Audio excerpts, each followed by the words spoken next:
This man right here, Robert Rowe, who spent hours behind his sewing machine each and every day, not alone, but with his dolls. Mr. Rowe called them cancer dolls because a cancer patient could remove the hair, as you see there, when he or she was going through chemo.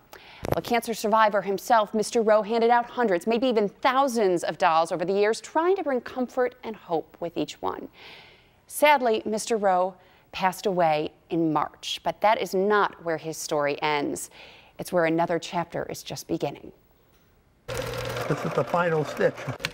And there's your doll, baby. When 84-year-old Robert Rowe knew his time sewing was coming to an end, he passed along a dying wish to his friend. He was worried about what was going to happen to these dolls if something happened to him, to let him know that he didn't have to worry about them. Christine Whalen invited Mr. Rowe to meet all of her friends at the Schiller Park Senior Center. Bob came in and he helped me teach other people how to make these dolls. He even gave them one of his own sewing machines to stitch together his same pattern. Smear the glue on it. And add the same red heart, the hand-stitched face. You don't put the face on if you have a bad day. And the label with his favorite proverb. Trust in the Lord with all your heart and lean not on your own understanding. Acknowledge him and he shall direct thy paths. We prayed together and I received my doll that I had from Bob, and I'll always remember it. I think it's a very inspirational project. I enjoy doing it and working with the ladies. Each lady channels his faith and spirit as they work together to make each doll. So all these dolls have a little bit of each of us in it. And they all have a little bit of Mr. Rowe in them, too. Hair to be sewn on and a dress to be made. Mr. Rowe's son is grateful for the women carrying on his dad's mission, while this machine in his sewing room sits silent. He's still watching. He's like, yeah, they're doing my work. He absolutely thrived on it. Nurse Veronica Maneri says Roswell's Amherst Clinic hasn't been the same without Mr. Rowe's cancer dolls and his weekly visits with the patients.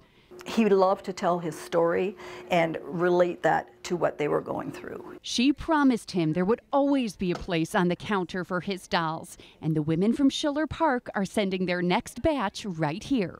It makes me feel honored that I can continue that for him. I reassure the people that there is hope.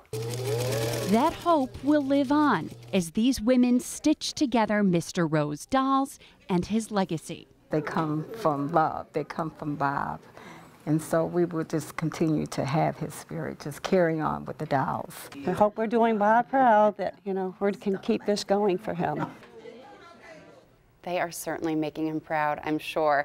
Now, the women tell me that they only plan to change one thing about the doll, and that's the label on the back. It says currently made by Robert Rowe, and the women say they are going to change the label just to say made in honor of Mr. Rowe, and then followed by that proverb. Yeah, now Mr. Rowe, it's a great story, by the way, but Mr. Rowe passed on his gift to them. Do they have plans to do the same? Oh, yes, they are so busy making these dolls. They are dedicated ladies. They get together 3 times a week, 4 hours a day to make the dolls, but they say the need is greater. They need to make more dolls, so they said anyone who wants to make them is welcome to come to the Schiller Park Senior Center. They'll teach them how to make them so it can spread, and the love and the joy and the comfort from these dolls can be spread across Western New York. So we've got information on our website about how you can get in touch with those women. And of course, they'll also take donations of material and the stuffing and Velcro and everything that goes along with it, because they make the dolls without getting paid and they give them out for free. Yeah, what a great story, and what a great tribute to that guy. Thank you, Pete.